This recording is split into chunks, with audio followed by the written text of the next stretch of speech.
what is up everyone? Welcome back to our YouTube channel. So for today's video, I'm going to teach you how you can easily change font on Gboard.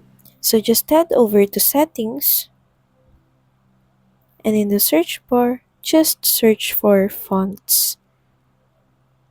Just click on fonts and we can easily see and access my fonts at the bottom of your screen. Just click on it. So as you can see, we have here our default font and another font that we just downloaded. And if you want to add another font, just click on this add button. From here, you can see a variety of different available fonts that you can use. Say for example, we're going to choose this font. Just click on it, then click on apply. A prompt will show up, just press on OK.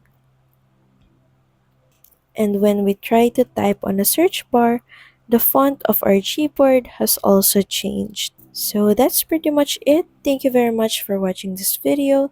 I hope that this helped you on how you can easily change your Gboard font. Please don't forget to like, share, and subscribe to the channel. And I will see you again on the next one.